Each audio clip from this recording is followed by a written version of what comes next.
Bonjour chers collègues. Premièrement, j'espère que vous allez très bien, vous êtes en bonne santé.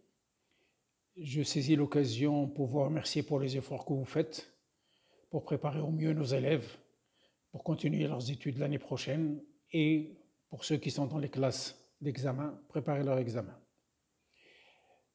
Je voudrais vous dire que suite aux décisions prises par Monsieur le ministre de l'Éducation nationale, de la formation professionnelle, de l'enseignement supérieur et de la recherche scientifique, et en complément à la vidéo que j'ai envoyée cette semaine, que vous trouverez sur le site, ceux qui ne l'ont pas vue, elle est sur le site de l'école, blaisepascalagadir.com.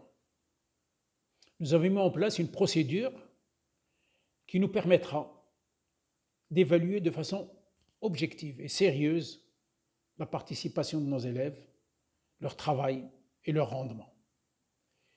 Je vais vous présenter cette fiche. Elle est commune pour tous les élèves de l'école et après je reviendrai vous expliquer le reste.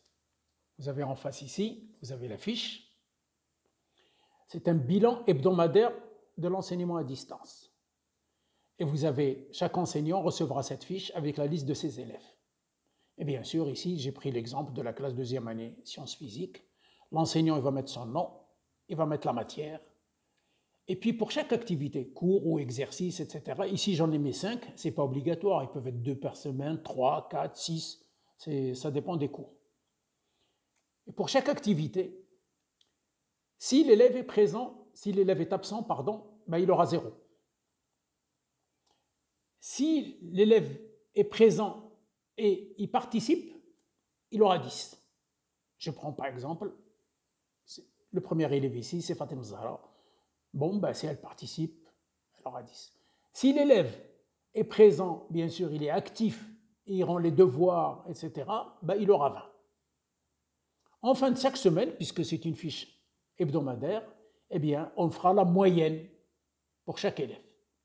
Et cette fiche sera envoyée chaque semaine aux parents d'élèves et bien sûr à l'administration. L'administration, elle, va cumuler toutes les fiches et va faire un bulletin qui comportera les différentes semaines. Et c'est la note obtenue dans ce bulletin qui va nous permettre de juger le travail de l'élève. Comment elle va nous permettre de juger le travail de l'élève? C'est assez simple. Bien sûr, comme on ne peut pas donner de notes de devoirs à distance, nous avons encore 3 possibilités. Nous avons premièrement la note de l'assiduité, premier point. Deuxièmement, nous avons la note des activités intégrées, deuxième point. Et surtout, nous avons les appréciations dans le bulletin. Les appréciations dans le bulletin qui sont tableau d'honneur, félicitations, encouragement, bien sûr, et l'appréciation qu'on écrit dans le bulletin.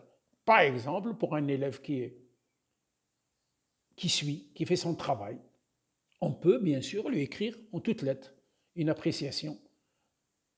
Élève sérieux, a bien travaillé le second semestre dans l'enseignement à distance. Donc, chers collègues, je vous demande de bien sensibiliser les élèves. De toute façon, moi, je vais faire une vidéo pour les élèves, je leur enverrai juste après, dans cet après-midi, certainement. Je vous ai donné la priorité pour que, s'il y a des remarques sur la fiche, vous me les renvoyez. Merci.